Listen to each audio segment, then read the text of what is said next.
Hello future star of my country, मैं आपका एसवाई India's number 1 online education system मिटूज इंडिया में स्वागत करता हूं। अब तो ऑफलाइन भी स्टार्ट होने वाला है, ऑनलाइन प्लस ऑफलाइन भी होने वाला है। चलिए, तो लेक्चर नंबर 6 एफटीआर का आज हम डिस्कस करेंगे। Final test revision. Final test revision मतलब जो आपकी घबराहट थी एग्जाम में जाने से पहले, वो दूर करेंगे। घबराहट क्या थी? वो जो आप अपने सब्जेक्ट को रिवाइज नहीं कर पा रहे थे, फाइनली टच नहीं कर पा रहे थे, वो घबराहट को हम दूर करेंगे। जो मैंने यहाँ पे लिखा इस फाइनल टेस्ट रिवीजन में, मात्र इसी को आप लिख लेंगे अपनी नोट्स में और एक बार मेरे लेक्चर को सुन लेंगे, तो फाइनली आपने रिवाइज कर लिया। एग्जाम में जाने के लिए आप बिल्कुल तैयार हैं। मेरी गारंटी है आपके जेईई मेंस हो चाहे एडवांस हो, 80% क्वेश्चन तो आप सही करके आएंगे। ओके, तो चलिए स्टार्ट करते हैं। आज हम पढ़ेंगे इस लेक्चर नंबर 6 में हम 2 चैप्टर रिवाइज करेंगे, कार्बोक्सिलिक एसिड और उसके डेरिवेटिव्स और प्लस एमाइंस। ओके, सबसे पहले रिएक्शन के माध्यम से हम आपको रिवाइज करेंगे। ओके, रिएक्शन के माध्यम से इसमें लिखा complete following reaction and make major product, और यहाँ ऑर्गेनिक प्रोडक्ट ही आपको बनाने। ठीक है, हर रिएक्शन में जहां पर ऐसे लिखा होगा उसमें आपको मेजर प्रोडक्ट बनाने हैं। इस मेजर प्रोडक्ट को बनाते वक्त जो कंसेप्ट यूज हो रहा है वो आपको दिमाग में याद रखने हैं और ये सोचने हैं कि आपको याद है कि नहीं याद है, और याद नहीं है तो जो मैं बोल रहा हूं उसे सुने और नोट करें। आप सब जानते हैं कि सबसे पहला रिएक्शन है, इसका नाम ऑर्थोजाइलिन।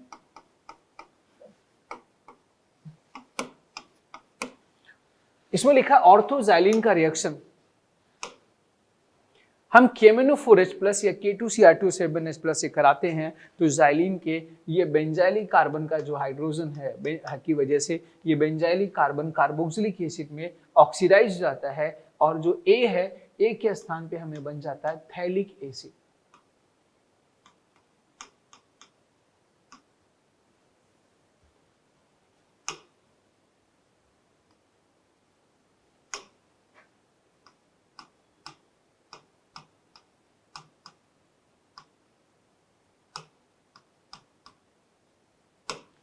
फिर आपको पता है कि हम इसका रिएक्शन अमोनिया से करा के हीट करते हैं। आप सब जानते हैं कि अगर हम इसका रिएक्शन अमोनिया के साथ कराते हैं तो सबसे पहले यहाँ पर एसिड बेस रिएक्शन के द्वारा carboxyl ammonium salt of carboxylic acid का फॉर्मेशन होता है एंड हमें ये प्राप्त होता है।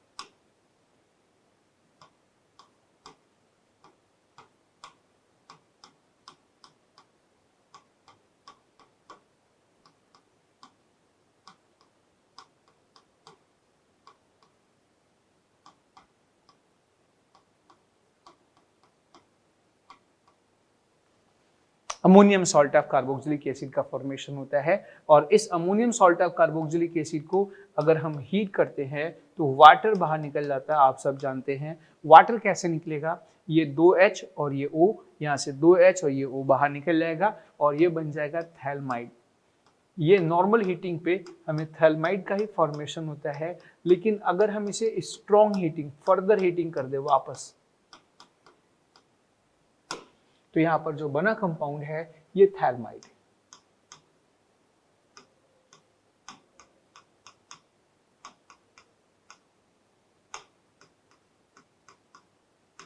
इस बने कंपाउंड थैलमाइड का रिएक्शन अगर हम करा दें, स्ट्रांगली हीट कर दें, याद रखिएगा, तो ये नाइट्रोजन यहाँ पर अटैक करता है, यहाँ से NH2 बाहर निकलता है, यहाँ से H बाहर निकलता है, SNA मैकेनिज्म द्वारा ये बन जाता थैलिमाइड, थैलिमाइड जिसे कहा जाता है।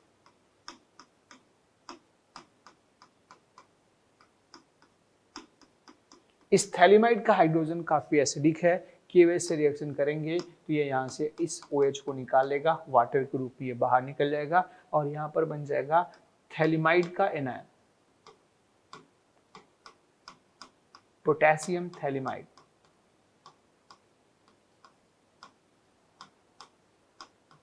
के वजह से ये पोटेशियम थैलिमाइड D है, ये एक प्रकार से बेस है। क्या है?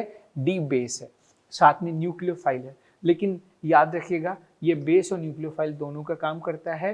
अब दोनों में ही ये वीक बेस है क्योंकि नाइट्रोजन का लोन पेयर दोनों तरफ क्या है, डिलोकलाइज हो रहा है, और ये न्यूक्लियोफाइल भी है नेगेटिव चार्ज होने की वजह से। ओके, तो याद रखना ये न्यूक्लियोफाइल बन करके आप सब जानते हैं एल्काइल हैलाइड के इस कार्बन पे अटैक करके इस क्लोरीन को यहाँ से बाहर भगा देगा और ये फिनाइल ग्रुप इस थैलिमाइड के साथ जुड़ जाएंगे एंड वी गेट, हमें क्या कि ये N पर ये बेंजाइल ग्रुप जुड़ जाएगा। ये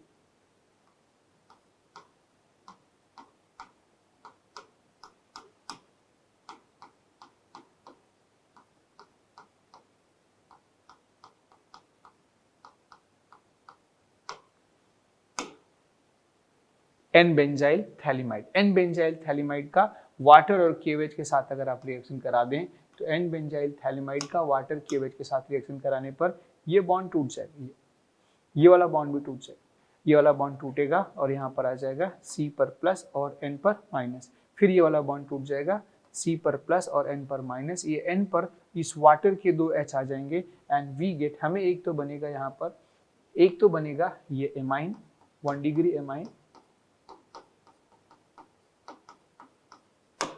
ओके, और इधर बन जाएगा एक थैलिक एसिड का सॉल्ट,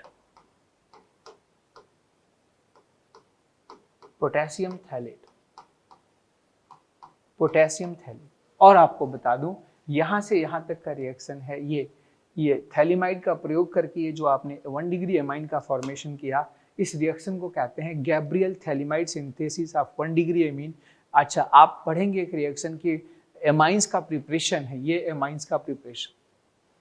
अच्छा, इस एमाइंस के प्रिपरेशन में याद रखिएगा यहाँ पर जो रिएक्शन हुआ जिसमें थैलिमाइड का एनायन इस एल्काइल हैलाइड पर अटैक किया, ये SN2 रिएक्शन, और इस एमाइंस में हम इस रिएक्शन में हम उस एमाइंस का फॉर्मेशन कर पाते हैं जिस एमाइन से related alkyl halide SN2 reaction show करता।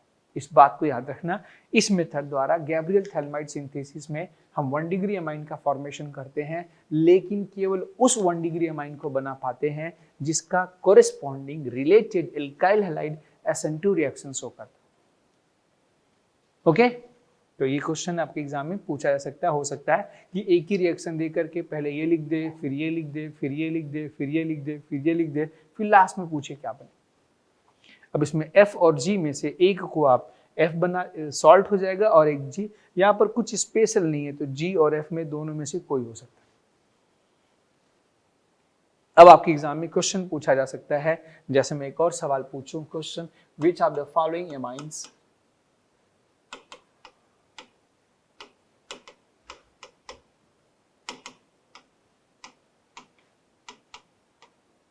can be prepared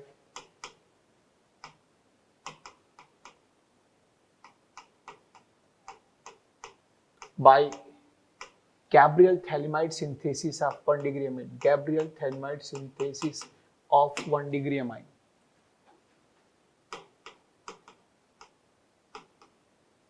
किस एमाइन का हम फॉर्मेशन कर सकते हैं? ऑप्शन लिखा है ये first methyl amine, ethyl amine,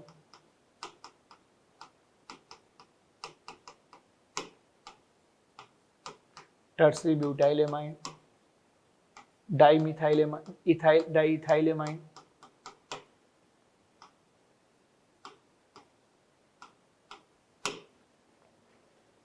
five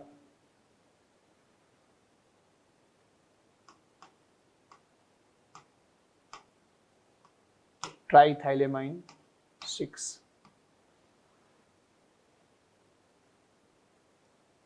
aniline एरोमेटिकम,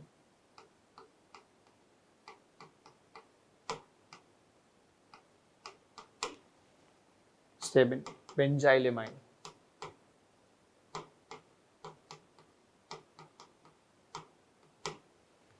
ठीक है। किस एमाइन का हम फॉर्मेशन कर सकते हैं?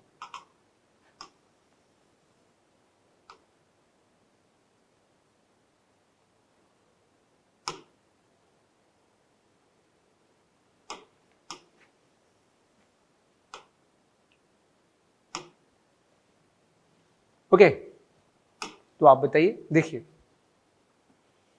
ये 1 डिग्री एमाइन, इसको बनाने के लिए हम इस एमाइंस को बनाने के लिए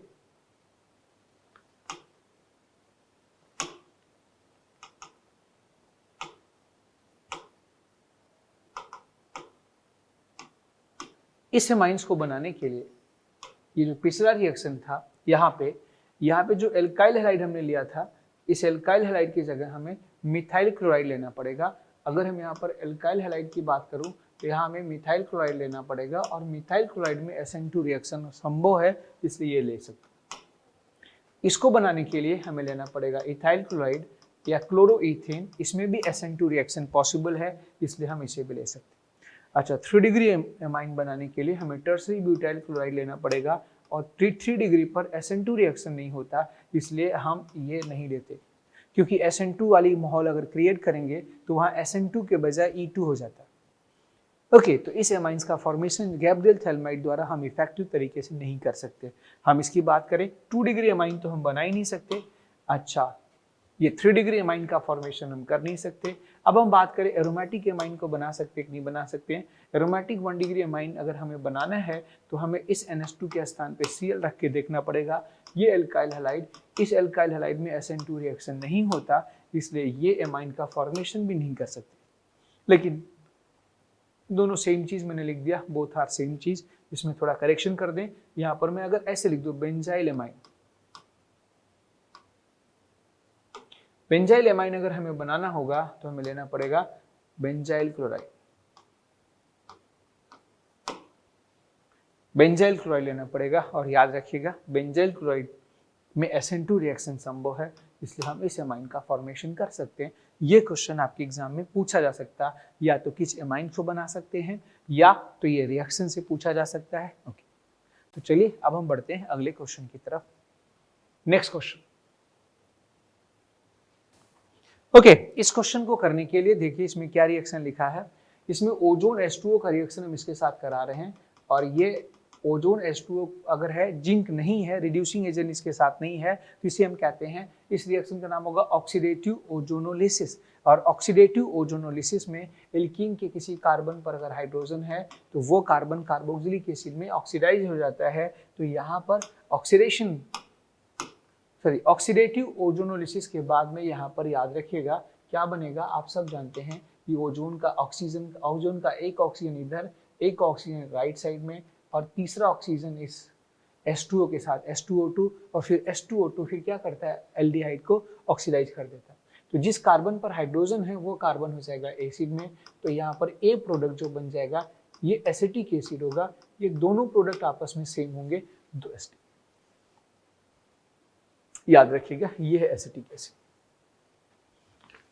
अब ये एसिटिक एसिड का रेड फास्फोरस HI के साथ रिएक्शन कराते हैं, तो आपने पढ़ा है कि कार्बोक्सिलिक एसिड के अल्फा कार्बन एटम पर अगर एसिडिक हाइड्रोजन या हाइड्रोजन, एसिडिक तो होता ही, कार्बोक्सिलिक एसिड के अल्फा कार्बन एटम पर अगर हाइड्रोजन प्रेजेंट है और उस अल्फा कार्बन का हाइब्रिडाइजेशन sp3 है, तो रेड फास्फोरस Cl2 से रिएक्शन कराने पर उसके इस कार्बन का हाइड्रोजन हेलोजन द्वारा रिप्लेस हो जाता है, और इस रिएक्शन को हम कहते हैं, बहुत ही अच्छा नाम देते हैं, इस रिएक्शन को कहते हैं HVZ रिएक्शन।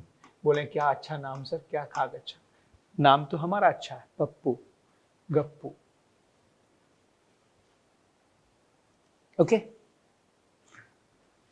तो भैया ठीक है, ये तो समझ में आ गया आपको, ये बना, इस रिएक्शन को कहते हैं HVZ reaction.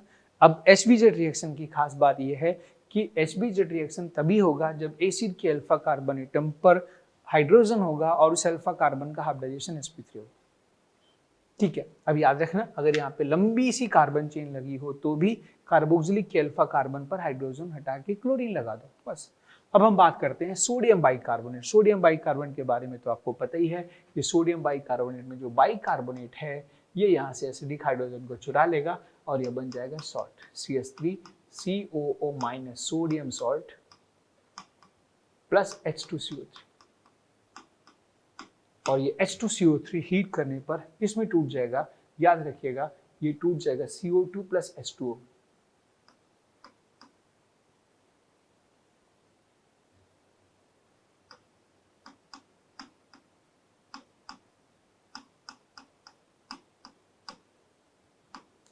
CO2 plus H2। अब यदि हम NaOH के साथ रिएक्शन कराते हैं तो यहाँ पर बन जाएगा सोडियम सॉल्ट।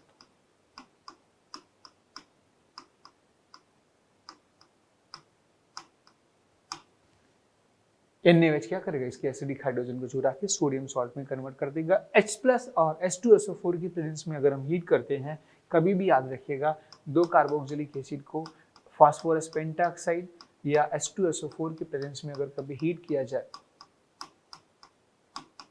तो याद रखना इनके बीच में रिएक्शन होगा और वाटर बाहर निकल जाता है, डिहाइड्रेशन रिएक्शन। और जब वाटर बाहर निकल जाएगा तो ये कार्बन और ये ऑक्सीजन आपस में जुड़ जाते हैं ऐसे।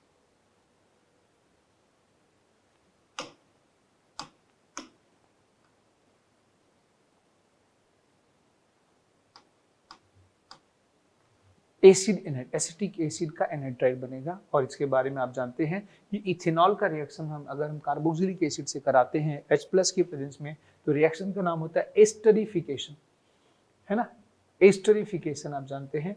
और एस्टरिफिकेशन में, है ना, इथेनॉल का OH और ये H आपस में, या एक OH और एक H निकल जाता है और एस्टर का फॉर्मेशन होता है। ये रिएक्शन रिवर्सिबल होती है और इसका जो रिवर्स रिएक्शन है ये कहलाता है हाइड्रोलिसिस ऑफ एस्टर।